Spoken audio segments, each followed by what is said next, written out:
Assalamualaikum warahmatullahi wabarakatuh. Apa kabar kalian semua? Semoga kalian dalam keadaan sehat, dilancarkan rezekinya, dan dimudahkan segala urusannya, dan penuh dengan kebahagiaan. Sebelum masuk ke cerita, jangan lupa bantu like, komen, dan subscribe ya. Semoga kalian semua selalu dalam lindungannya. Hujan turun sejak subuh tadi. Langit kelabu menyelimuti seluruh penjuru kota. Angin dingin menyusup lewat celah-celah jendela rumah kami yang cukup besar di kawasan pinggiran Jakarta. Aku, Laras, berdiri di depan kompor, mengaduk pelan bubur, ayam yang biasa disukai suamiku, Ardi. Setiap kali cuaca begini, wajahku sembab. Malam tadi, aku tidak tidur. Mataku sibuk memandangi layar ponsel dengan dada bergetar, setelah menemukan pesan-pesan yang tak seharusnya ada. Bukan dari wanita asing, tapi dari seseorang yang setiap hari kutemui di rumah ini. Leni, pembantu rumah tanggaku sendiri. Gadis berusia 22 tahun yang kutolong setahun lalu dari kampung karena ibunya sakit keras. Aku membawanya ke Jakarta, memberinya tempat tinggal, makanan, pekerjaan, bahkan pakaian layak. Aku percaya padanya. Terlalu percaya mungkin. Ardi belum bangun. Biasanya kalau hari Sabtu seperti ini, dia akan lebih lama di tempat tidur. Tapi hari ini aku tidak berniat membangunkannya. Aku ingin melihat sampai sejauh mana semua ini akan berjalan jika aku diam. Pagi-pagi tadi, aku sudah mengecek kembali isi ponselnya. Pesan-pesan dari Leni masih di sana. Penuh emotikon senyum, rayuan, dan bahkan janji-janji kosong yang pernah ia ucapkan padaku dulu. Sakit, tapi aku tahan. Bu Laras, buburnya saya bantu aduk ya. Suara itu muncul dari arah belakang. Aku menoleh. Leni berdiri di ambang dapur dengan celemek yang biasa ia pakai setiap pagi. Wajahnya polos. Seolah tak terjadi apa-apa. Seolah dia tidak menyusup diam-diam ke dalam hidupku, mengambil bagian yang paling kupercaya, dan menghancurkannya perlahan. Enggak usah, saya yang masak. Jawabku datar. Dia tampak sedikit terkejut, lalu mengangguk dan melangkah mundur. Kalau gitu saya sapu halaman dulu, Bu. Aku hanya mengangguk. Setelah dia pergi, aku mematikan kompor dan menuang bubur ke dalam mangkuk. Hatiku terasa seperti diremas. Aku tahu, aku tidak bisa terus diam. Tapi aku juga tidak ingin meledak begitu saja tanpa tahu rencana selanjutnya. Ardi bukan pria yang mudah mengaku salah, dan Leni, dia sudah terlalu nyaman tinggal di rumah ini. Setelah sarapan terhidang di meja, aku naik ke kamar. Ardi masih di tempat tidur, dengan selimut menutupi separuh tubuhnya. Napasnya teratur. Aku memperhatikannya cukup lama. Wajah pria yang pernah kucintai sepenuh hati itu kini tampak asing. Ada bagian dari dirinya yang sudah tidak bisa kusentuh lagi. Mas, bangun. Sarapan sudah siap, ucapku pelan. Dia mengerjap, lalu tersenyum tipis. Dingin banget hari ini. Kamu tidur jam berapa semalam? Aku tak menjawab. Sebaliknya, aku hanya menggeleng. Cepat sarapan, sebelum buburnya dingin. Kami duduk di meja makan, dalam keheningan. Leni sudah tidak terlihat di sekitar dapur. Mungkin masih menyapu halaman. Ardi menyendok buburnya pelan-pelan seperti biasa, seolah tidak ada beban. Ada rencana hari ini? Tanyaku. Kayaknya mau ke bengkel. Mobil agak aneh kemarin. Kamu mau ikut? Enggak, jawabku singkat. Aku melihat wajahnya sejenak. Tidak, ada tanda-tanda rasa bersalah. Tidak ada gelagat aneh. Justru itu yang membuatku semakin muak. Bagaimana bisa dia begitu pandai menyembunyikan semuanya? Apakah semua ini sudah berlangsung lama? Setelah sarapan, Ardi bersiap ke bengkel. Aku berdiri di balik tirai, memperhatikan mobilnya melaju keluar pagar. Tak lama kemudian, aku memanggil Leni ke ruang tamu. Dia datang dengan wajah penuh tanda, tanya. Duduk di ujung sofa, menggenggam ujung bajunya. Ada apa ya, Bu? Tanyanya hati-hati. Aku menatap matanya. Kamu ada hubungan apa sama suami saya? Dia terdiam. Seketika wajahnya pucat. Matanya membelalak, tapi bibirnya tak bergerak. Nafasnya mulai tidak teratur. Tangannya gemetar. Apa maksud ibu? Saya nggak ngerti. Jangan bohong, Leni. Saya sudah lihat semuanya. Pesan-pesan kalian, foto, chat panggilan malam-malam, semua. Suaraku mulai meninggi. Dia menangis. Air matanya turun deras, dan dia langsung bersimpuh di lantai. Maaf, Bu. Saya khilaf. Saya nggak tahu harus gimana. Mas Ardi, yang mulai duluan, Bu. Saya cuman diam. Suaraku tegas. Dadaku sesak menahan emosi. Kamu tinggal di rumah ini karena saya percaya. Kamu makan dari uang saya. Dan kamu balas dengan cara ini? Leni menangis semakin keras. Saya siap keluar dari sini, Bu. Tolong jangan lapor ke kampung. Saya malu, Bu. Saya janji nggak akan ganggu Mas Ardi lagi. Aku berdiri. Jantungku berdebar kencang. Rasanya aku ingin meneriaki dia, memaki, atau bahkan mengusirnya saat itu juga. Tapi aku tahu, ini belum selesai. Bukan hanya dia yang bersalah. Suamiku juga harus bertanggung jawab. Aku ingin menghadapi mereka berdua. Bukan seperti ini. Leni, kamu nggak usah keluar hari ini. Tapi mulai besok, kamu bereskan semua barang kamu. Saya akan bicara sama Mas Ardi dulu. Dia mengangguk, masih menangis. Tubuhnya gemetar. Aku melangkah masuk ke kamar, menutup pintu, dan membiarkan diriku jatuh ke lantai. Aku menangis. Untuk pertama kalinya sejak aku menikah, aku merasa benar-benar dikhianati sampai ke dasar hati. Ini bukan hanya tentang cinta. Ini tentang kepercayaan yang hancur, harga diri yang diinjak, dan luka yang mungkin tak akan sembuh dalam waktu dekat. Siang hari Ardi pulang. Aku memintanya masuk ke kamar tanpa bicara panjang lebar. Ada apa sih? Tanyanya sambil duduk di tepi ranjang.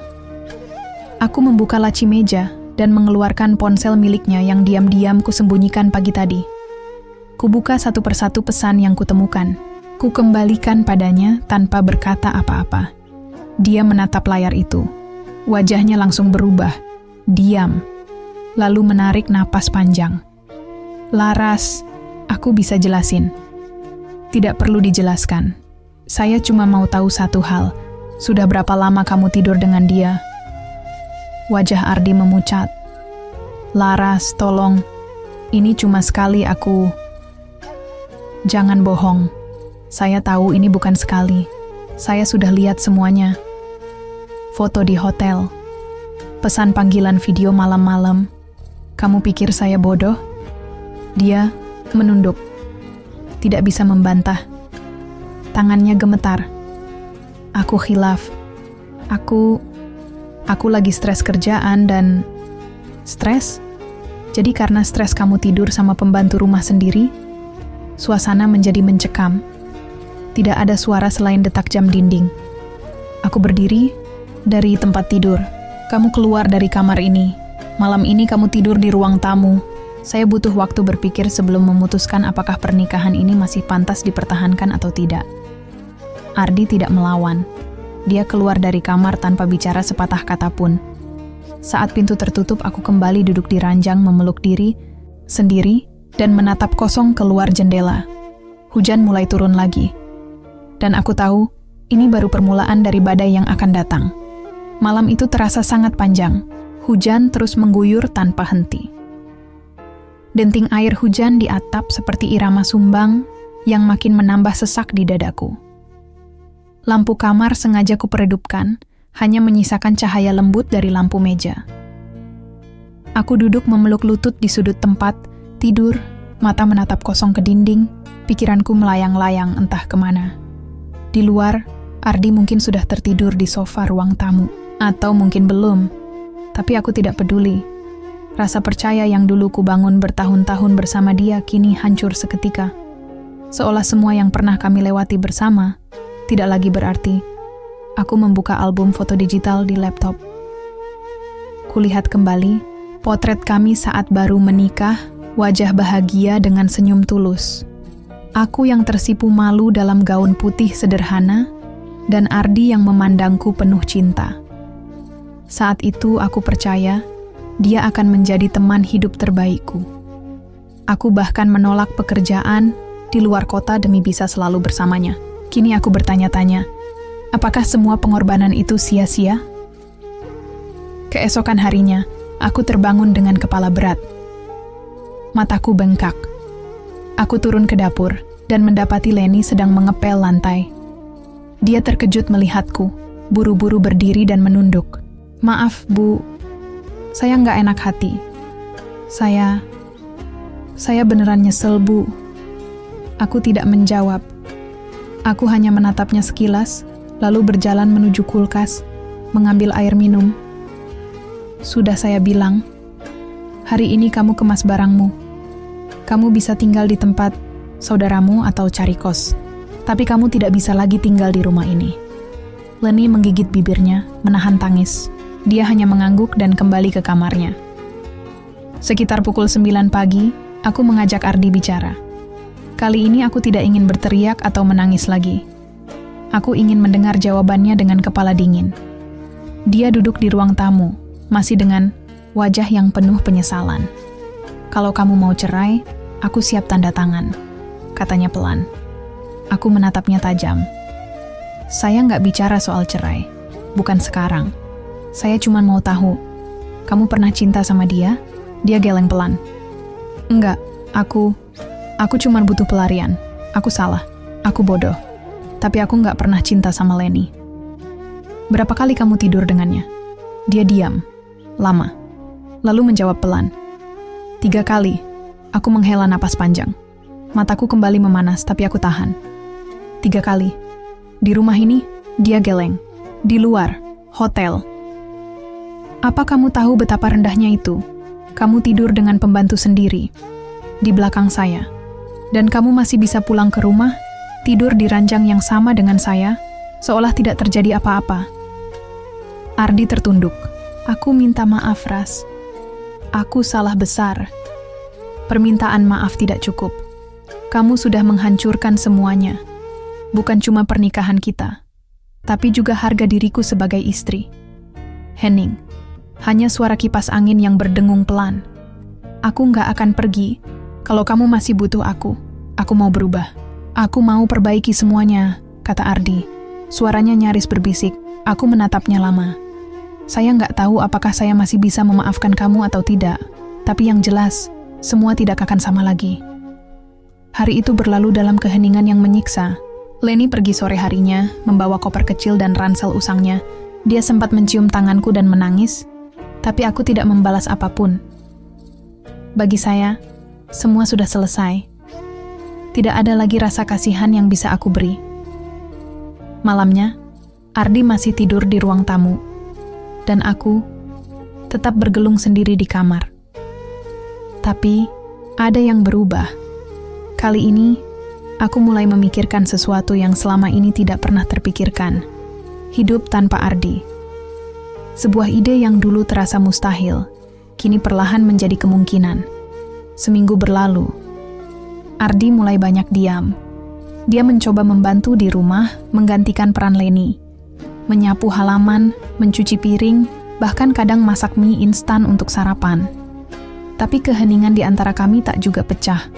Ada dinding tak kasat mata yang berdiri di tengah-tengah. Kami tidak lagi tertawa bersama. Tidak ada percakapan ringan. Hanya tatapan kosong dan senyum kaku. Sampai suatu hari, aku mendapat pesan dari sahabatku, Dita. Lar, kamu sibuk nggak? Aku ke rumah ya. Ada yang mau aku omongin. Penting banget. Aku membalas cepat, mempersilakannya datang. Saat dia tiba, aku sedang menyiapkan teh di dapur. Kami duduk di teras, menikmati angin sore yang mulai sejuk. Aku sebenarnya ragu mau ngomong ini atau enggak. Tapi aku nggak tahan, Lar. Aku pikir kamu harus tahu. Aku menoleh, penasaran. Apa? Aku seminggu lalu lihat Ardi di kafe dekat kantor aku. Dia duduk sama cewek. Bukan Leni. Tapi dia kelihatan akrab banget. Deg, kamu yakin itu Ardi?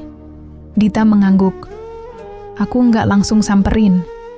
Aku cuma lihat dari kejauhan, tapi aku yakin itu dia. Lar, kamu yakin dia udah berhenti? Main belakang, kepalaku mendadak panas. Dadaku berdebar tak karuan. Jadi bukan hanya Leni. Mungkin Leni bukan satu-satunya. Mungkin selama ini aku benar-benar tidak mengenal siapa Ardi sebenarnya. Malamnya, aku tidak langsung bicara. Tapi aku mulai menyusun rencana. Aku mulai mencari tahu. Minta tolong temanku yang kerja di operator ponsel untuk mengecek histori panggilan. Aku pasang aplikasi pelacak di ponsel Ardi tanpa dia tahu. Aku bahkan menyewa seseorang, mantan detektif kecil-kecilan yang biasa menangani kasus perselingkuhan. Aku ingin memastikan, aku ingin tahu semuanya, sekali untuk selamanya. Dan hari itu pun tiba. Foto-foto hasil penyelidikan itu sampai di tanganku. Ardi memang bertemu dengan wanita lain. Bukan hanya satu, beberapa. Kafe, hotel, bahkan apartemen sewaan. Leni bukan awal. Dia hanya satu dari daftar yang lebih panjang dari yang pernah aku bayangkan. Tanganku gemetar saat menatap foto-foto itu. Satu persatu wajah wanita berbeda, satu persatu kebohongan yang tertangkap kamera.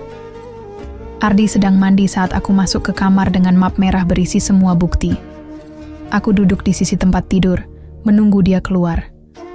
Jantungku berdebar kencang, tapi kali ini bukan karena takut, melainkan karena aku tahu ini saatnya. Begitu dia keluar, aku angkat map itu, lalu menaruhnya di pangkuannya. "Apa ini?" tanyanya. Aku tidak menjawab. Dia membuka isinya, dan dalam hitungan detik, wajahnya berubah. Matanya menatapku dengan campuran kaget, takut, dan pasrah. "Laras, aku nggak perlu dengar penjelasan kamu lagi. Aku sudah cukup sabar, dan aku sudah cukup terluka." Dia diam. Tak ada pembelaan, tak ada bantahan. "Aku akan pergi dari rumah. Ini, kamu bisa tinggal di sini sesuka kamu. Tapi aku akan bawa nama baikku pergi. Dan kamu bisa pertanggungjawabkan semuanya sendiri." Untuk pertama kalinya, Ardi terlihat benar-benar kehilangan. Tapi kali ini, aku tidak peduli. Aku berdiri, membalikkan badan, dan mulai mengepak barang-barangku. Malam itu aku tak tidur. Aku duduk di tepi ranjang sambil menggenggam satu koper kecil, berisi pakaian dan dokumen penting. Di sudut meja, tersusun beberapa album foto pernikahan dan kenangan yang dulu begitu berharga, yang kini terasa seperti luka menganga yang tak pernah kering. Ardi duduk di lantai, bersandar pada dinding. Mata kami tak saling bertemu. Tak ada lagi yang bisa dibicarakan. Udara di kamar begitu berat, seolah penuh dengan beban bertahun-tahun yang akhirnya meledak dalam semalam. "Aku minta maaf, Laras." Suaranya lirih. "Aku tahu semua ini gak akan pernah bisa aku perbaiki. Tapi aku tetap minta maaf." Aku menoleh perlahan, memandang wajahnya yang kini tampak lebih tua dari biasanya. Mata sayunya, rambutnya yang mulai beruban di sisi pelipis, garis kelelahan di wajahnya. Semuanya tampak asing. Bukan karena penampilannya yang berubah, tapi karena batinku yang sudah tidak bisa lagi menyentuh sosok yang dulu aku cintai. "Maaf kamu, bukan buat saya, Mas, tapi buat diri kamu sendiri. Kamu akan hidup dengan semua keputusanmu, dan saya akan hidup dengan luka yang kamu tinggalkan." Dia menunduk, matanya mulai berkaca-kaca. Tapi air matanya tidak bisa menyentuh hatiku lagi. Sudah kering, sudah mati rasa. Pagi harinya, aku pergi. Aku tidak bilang ke siapa-siapa kecuali Dita. Dia menjemputku dengan mobilnya, memelukku erat tanpa berkata-kata. Kami hanya diam di perjalanan, membiarkan radio menyanyikan lagu-lagu sedih yang entah mengapa terasa seperti soundtrack dari hidupku. Aku tinggal di apartemen milik Dita sementara. Tempat itu kecil, hanya satu kamar, tapi cukup nyaman. Dita bahkan membiarkanku memakai kamar utamanya, dan dia tidur di sofa. Aku tahu dia tidak akan membiarkanku sendiri dalam keadaan seperti ini. Hari-hari berikutnya, aku mulai mencoba mengembalikan diriku. Aku bangun pagi, membuat kopi, menyalakan lilin aromaterapi, menulis di jurnal, hal-hal kecil yang dulu kulupakan karena terlalu sibuk menjadi istri yang sempurna. Kadang aku menangis di malam hari, tapi bukan karena Ardi. Aku menangis karena kehilangan diriku sendiri. Perempuan yang dulu ceria, percaya diri, penuh semangat, telah lama hilang digerus oleh kompromi dan luka yang tak terlihat. 1 bulan berlalu, aku mulai bekerja kembali sebagai freelance designer interior. Klien pertamaku adalah teman lama dari kampus yang membuka coffee shop baru. Aku merasa hidupku pelan-pelan kembali bernapas. Sampai suatu sore, Ardi menghubungiku. Pesannya singkat. Aku cuma mau tahu kamu baik-baik saja. Kalau butuh apa-apa, bilang ya. Aku membaca pesan itu berkali-kali, tapi aku tidak membalas. Aku sudah belajar satu hal penting dari semua ini. Tidak semua luka harus dijahit dengan kembali. Kadang, luka harus dibiarkan sembuh sendiri, perlahan, tanpa gangguan dari siapapun, terutama dari orang yang menyebabkan luka itu. Beberapa minggu setelah itu, aku bertemu Leni di minimarket dekat apartemen. Dia tampak kurus, mengenakan jaket, lusuh, dan wajahnya penuh jerawat yang dulunya tak ada. Dia terlihat terkejut saat melihatku. Bu Laras. Dia menunduk cepat, hampir seperti ingin lari. Aku mendekatinya. Leni. Dia menggigit bibirnya, matanya memerah. Saya minta maaf lagi, Bu. Hidup saya berantakan sekarang. Nggak ada yang mau terima saya kerja. Keluarga saya juga marah besar. Saya salah besar, Bu. Aku mengangguk pelan. Saya sudah maafkan kamu, Len. Tapi memaafkan tidak berarti saya melupakan. Dia menangis seketika. Mungkin karena beban yang dia pikul terlalu berat. Atau mungkin karena dia tahu semua ini adalah akibat dari pilihannya sendiri. Aku meninggalkannya tanpa banyak bicara lagi. Dalam hati aku merasa lega. Bukan karena dia sengsara, tapi karena aku tahu. Aku tidak membalas keburukan dengan keburukan. Aku memilih jalan yang tenang. 3 bulan sejak aku keluar dari rumah itu, aku mulai merasa kuat lagi. Aku mulai tertawa dengan tulus, berkumpul dengan teman-teman lama, ikut kelas yoga, bahkan punya waktu untuk menulis cerpen-cerpen kecil yang dulu pernah kuimpikan untuk diterbitkan. Dan di satu pagi yang cerah, aku duduk di balkon apartemen sambil membawa secangkir kopi, memandangi langit biru yang bersih tanpa awan. Aku menyadari satu hal. Aku tidak menyesal telah mencintai Ardi, tapi aku juga tidak menyesal meninggalkannya. Cinta bisa datang dan pergi, tapi harga diri harus selalu dijaga. Hari itu, tepat 6 bulan sejak aku pergi dari rumah yang pernah kuanggap tempat berlindung. 6 bulan sejak duniaku runtuh, dan aku mulai membangunnya lagi dari serpihan-serpihan yang berserakan.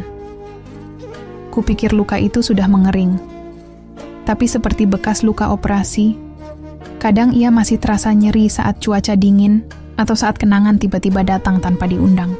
Aku sedang di sebuah event desain interior kecil-kecilan di pusat kota saat aku bertemu dia. Gilang, seorang arsitek muda yang memperkenalkan dirinya dengan senyum hangat dan nada bicara yang membuat orang merasa nyaman tanpa dibuat-buat. Aku suka konsep kamu soal ruang terbuka dan permainan warna-warna tanah. Berani, tapi tetap elegan, katanya sambil memandangi sketsa presentasiku. Aku tersenyum tipis. Terima kasih, kamu juga cukup visioner dengan desain facadenya, mainan garis, dan pencahayaanmu rapi banget. Kami mengobrol cukup lama, tentang desain, pekerjaan, kota yang mulai padat dan pengap, bahkan hal-hal ringan seperti makanan favorit, dan film yang sedang hits. Gilang punya cara bicara yang santai tapi dalam. Dia tidak mencoba menarik perhatianku dengan cara-cara murahan. Dia hanya hadir, penuh, dan jujur. Setelah itu, kami mulai sering bertemu. Awalnya karena proyek bersama. Tapi lama-lama, tanpa disadari, ada percikan yang pelan-pelan muncul. Bukan cinta yang meledak-ledak, tapi kehangatan yang tumbuh seperti api kecil di musim hujan, pelan tapi konsisten. Namun, aku masih waspada. Luka lama membuatku ragu untuk membuka diri sepenuhnya. Kadang, saat Gilang tertawa terlalu akrab dengan pegawai di proyek, hatiku mencelos. Trauma. Bayang-bayang Ardi masih membayang. Aku takut semua laki-laki akan sama. Sampai suatu hari, Gilang mengajakku makan malam setelah sesi survei lokasi. Ras, aku tahu mungkin kamu belum siap, tapi aku cuma mau bilang, aku suka kamu. Dan aku pengen kita kenal lebih dekat, tapi tanpa terburu-buru. Aku mau kamu tahu, aku nggak akan paksa. Apapun, kalau kamu masih mau jalan sendiri, aku akan tetap jalan di samping kamu. Bukan untuk menuntun, tapi untuk menemani. Kata-katanya membuat dadaku sesak. Bukan karena sedih, tapi karena ada seseorang yang benar-benar melihatku. Bukan sebagai perempuan yang patah, tapi sebagai perempuan yang sedang pulih. Aku menatapnya lama, lalu menjawab pelan, aku belum siap untuk jatuh cinta lagi, Gilang. Tapi aku siap untuk belajar percaya lagi. Dia tersenyum. Itu cukup. Sementara itu, aku mendengar kabar samar-samar dari Dita, bahwa Ardi sempat mencari tahu tentangku. Tapi dia tidak pernah menghubungiku lagi. Menurut Dita, dia tampak lebih tertutup. Sekarang, tidak banyak bicara, dan kehilangan arah. Aku tidak tahu apakah aku merasa kasihan, atau hanya kosong. Rasa yang pernah ada untuknya sudah tak lagi berbentuk. Suatu sore saat aku sedang menyusun ulang portofolio di apartemen, ada surat datang, bukan email, bukan pesan di ponsel, tapi surat fisik, tulisan tangan yang ku kenal betul, Ardi. Laras, aku tidak akan minta maaf lagi, karena aku tahu itu sudah basi. Aku tidak minta kamu kembali, karena aku tahu kamu tidak akan. Aku hanya ingin bilang, melihat kamu pergi adalah hal terburuk yang pernah aku alami, dan aku pantas mendapatkannya. Tapi sejak kamu pergi, aku baru benar-benar belajar jadi laki-laki yang seharusnya. Kamu mengajariku banyak hal. Terima kasih. Ardi. Aku memegang surat itu lama, lalu melipatnya kembali dan menyimpannya dalam laci meja. Tidak untuk dikenang, tapi sebagai pengingat, bahwa cinta tidak selalu harus dimiliki, dan maaf tidak selalu berarti kembali. Waktu berjalan, dan luka yang dulu membekas kini mulai menjadi bagian dari cerita. Bukan untuk dilupakan, tapi untuk dipahami. Kini, aku dan Gilang sedang dalam proses membangun firma desain kecil bersama. Bukan hanya sebagai partner profesional, tapi sebagai dua orang yang sama-sama sedang belajar mencintai secara sehat. Kadang kami masih bertengkar soal selera warna atau komposisi ruang, tapi tidak pernah soal kepercayaan. Dan saat aku menatap ke cermin, aku mulai mengenali lagi diriku yang dulu. Perempuan yang berani, kuat, dan tahu bahwa dia layak bahagia. Bukan karena orang lain, tapi karena dia memutuskan untuk mencintai dirinya sendiri terlebih dulu. Hubungan kami berjalan perlahan. Gilang tak pernah terburu-buru, dan itu membuatku merasa aman. Ia tidak menekan, tidak menuntut, hanya hadir. Seperti matahari pagi yang tidak memaksa, hanya menyinari. Suatu malam, kami duduk di beranda apartemenku, menyesap teh hangat sambil memandangi kelap-kelip lampu kota. Gilang tiba-tiba berkata, aku pengen nanya satu hal, tapi kalau kamu belum siap jawab, nggak apa-apa. Aku menoleh, menatap wajahnya yang diterangi cahaya remang. Apa? Kamu masih cinta sama dia? Butuh beberapa detik untuk menjawab. Bukan karena aku ragu pada perasaanku, tapi karena pertanyaan itu seperti membuka pintu kecil yang selama ini sengaja kututup rapat. Aku tidak benci dia, kataku akhirnya. Tapi aku juga tidak cinta lagi. Aku sudah mengikhlaskan, bukan karena dia layak dimaafkan, tapi karena aku ingin hidupku tenang. Gilang mengangguk, senyumnya tipis. Itu jawaban paling dewasa yang pernah aku dengar. Malam itu kami berpegangan tangan dalam diam. Tidak butuh banyak kata. Kehadiran kami saling mengisi, tanpa harus memaksa. Namun, seperti hidup pada umumnya, kedamaian tidak datang tanpa gangguan. Suatu siang saat sedang meninjau proyek desain interior kafe di kawasan Senopati, aku menerima telepon dari nomor tak dikenal. Awalnya kupikir itu klien baru, tapi suara di ujung sana membuat darahku seketika turun. Laras? Ini Ibu Nur, tetangga lama kamu. Maaf ganggu. Kamu ada waktu bicara sebentar? Ibu Nur? Iya, tentu. Ada apa, Bu? Itu suamimu, maksud saya, mantan suamimu. Ardi. Dia masuk rumah sakit, Laras. Kecelakaan. Kami baru tahu dari dompetnya. Ada foto lama kalian. Dan kami pikir, kamu perlu tahu. Aku terdiam. Dunia seperti berhenti sesaat, kecelakaan.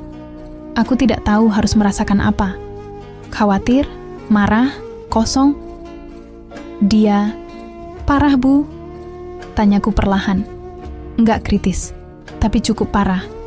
Tangan kirinya retak, beberapa tulang rusuk juga. Dia tabrakan, motor. Sekarang di RS Harapan. Sore itu, aku memutuskan untuk pergi. Bukan karena masih ada cinta, tapi karena aku tahu, menjadi manusia yang utuh juga berarti tahu kapan harus menoleh, walau hanya sejenak, kepada masa lalu. Saat aku tiba di rumah sakit, Ardi sedang tidur. Wajahnya pucat, ada luka kecil di pelipis, dan tangan kirinya dibalut perban. Di sampingnya, tak ada siapa-siapa. Tidak keluarga, tidak teman, tidak perempuan manapun. Aku berdiri di ambang pintu, menatapnya dalam diam. Luka di tubuhnya seperti gambaran dari luka-luka yang pernah dia sebabkan dalam hidupku. Tapi aku tidak merasakan kemenangan, hanya hampa. Beberapa menit kemudian, Ardi membuka mata. Pandangannya buram, tapi begitu melihatku, ekspresinya berubah. Laras, suaranya lemah, nyaris tak terdengar. Aku mendekat. Iya, ini aku. Dia menunduk. Aku nggak nyangka kamu datang. Aku juga nggak nyangka aku akan datang. Dia tersenyum pahit. Hidupku hancur, Ras. Setelah kamu pergi, semuanya jatuh. Bisnis amburadul, relasi rusak, keluarga menjauh. Dan aku jadi pecandu minuman keras. Aku hilang arah. Aku hanya diam. Aku pikir waktu itu aku bisa punya semuanya. Istri, pembantu cantik, godaan, kesenangan. Tapi ternyata, aku kehilangan satu hal yang paling penting. Kamu. Aku menghela napas. Mas, aku sudah bukan bagian dari hidup kamu lagi. Aku datang bukan karena masih ingin ada di sana. Aku datang karena aku ingin menutup semua ini dengan cara yang baik. Biar kamu bisa sembuh, dan saya juga bisa benar-benar lanjut hidup. Dia menatapku lama, lalu matanya berkaca-kaca. Kamu orang paling kuat yang pernah aku kenal. Aku tidak menjawab. Aku berdiri, melipat tangan di depan dada. Cepat sembuh, Mas. Mungkin ini terakhir kali kita bertemu. Jaga dirimu baik-baik. Aku melangkah pergi tanpa menoleh lagi. Malamnya aku duduk di kafe kecil dekat apartemenku. Gilang datang, membawa 2 gelas coklat panas. Kami duduk berseberangan. Dia tahu, tanpa aku cerita, bahwa sesuatu telah terjadi.